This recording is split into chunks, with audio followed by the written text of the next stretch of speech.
A ver, pensemos en esto. ¿De qué está hecho todo? Parece una pregunta sacada de un laboratorio moderno, ¿verdad? Pero, ¿y si les digo que tiene 2500 años? Hoy nos vamos a sumergir en una de las búsquedas más épicas de la historia, la idea de los primeros átomos. Una teoría que fue tan, pero tan brillante, que quedó olvidada por casi 2000 milenios. Y todo arranca con esta pregunta. Los primeros filósofos griegos, de repente, dejaron de mirar a los dioses y empezaron a buscar respuestas en la naturaleza misma.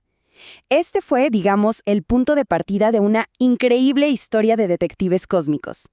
Y aquí viene el gran reto. Piénsenlo, sin laboratorios, sin aceleradores de partículas, nada. Estos pensadores solo contaban con la lógica, la observación y el poder de sus mentes para intentar descifrar el mismísimo código fuente del universo. Bueno, empecemos nuestra investigación en una época en la que las herramientas del pensamiento apenas estaban forjando. ¿Cuál fue esa pregunta que lo inició todo?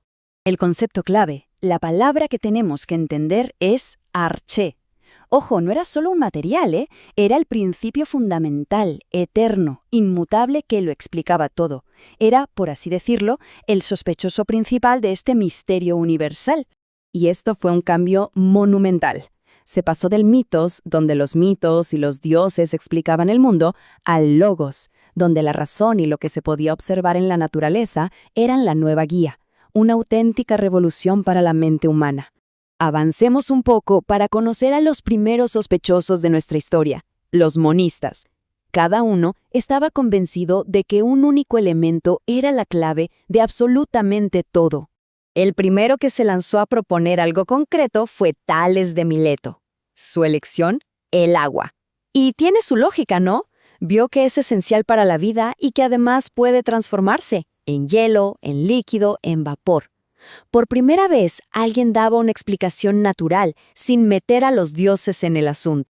Luego vino su discípulo, Anaximandro, que llevó la idea a un plano mucho más abstracto.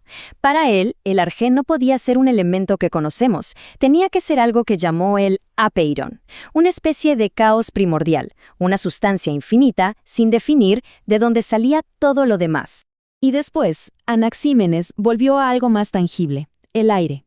Su argumento era que, si lo condensabas, se convertía en agua, y luego en tierra. Y si lo expandías, se volvía fuego.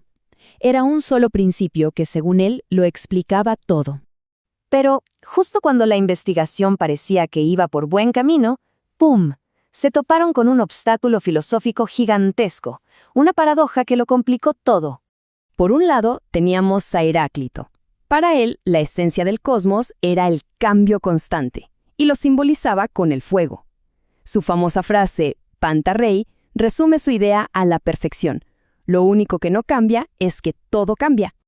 Pero en la otra esquina, con una lógica que parecía de acero, estaba Parménides de Elea, y él decía, un momento, el cambio es imposible. Si algo es, no puede no ser. Así que todo ese cambio que vemos con nuestros ojos debía ser una simple ilusión. La realidad para él era una sola cosa, eterna e inmóvil. Y así, la filosofía se encontró en un callejón sin salida. ¿A quién creerle? ¿A la lógica pura y dura de Parménides? ¿O a la evidencia de nuestros sentidos, que nos gritan que el mundo está cambiando todo el tiempo, como decía Heráclito? Y esto nos lleva a la solución, una solución brillante de un grupo de pensadores que, finalmente, resolvieron el caso, logrando reconciliar la idea de permanencia con la del cambio. La solución fue sencillamente genial. Leucipo y su discípulo Demócrito propusieron que todo está hecho de átomos, partículas indivisibles que no cambian, y el vacío. ¿Ven la jugada? Los átomos en sí mismos son eternos, como decía Parménides, pero se mueven y se reorganizan en ese vacío. Y ese movimiento es el cambio que vemos, como defendía Heráclito. Brillante. Fue una idea de una elegancia y una potencia increíbles. De un solo golpe, resolvía la mayor contradicción de su tiempo y, de paso, nos daba una explicación coherente del mundo sin tener que recurrir a nada místico. Pero aquí la historia da un giro totalmente inesperado. Justo cuando el misterio parecía resuelto, la investigación se desvió por un camino completamente diferente y se quedó ahí por milenios. Y entonces entra en escena Aristóteles. Su teoría de los 4 elementos, tierra, agua, aire y fuego, era mucho más intuitiva, ¿no? La podías ver, la podías sentir.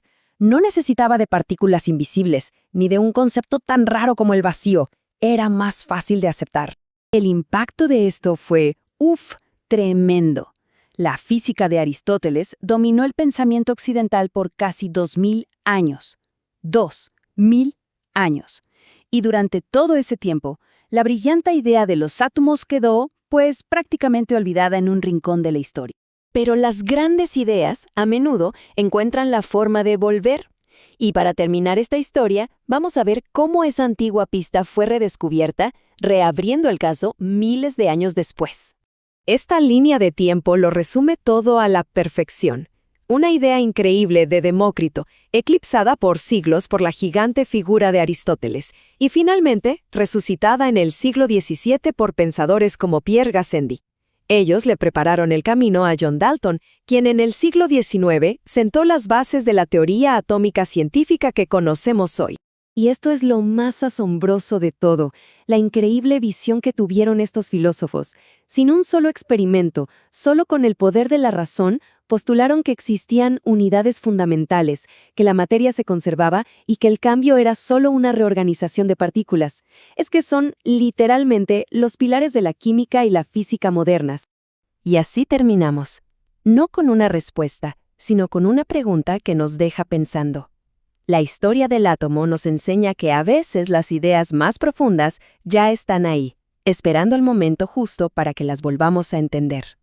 ¿Qué más podría estar oculto en el pensamiento antiguo, esperando para inspirar el próximo gran descubrimiento?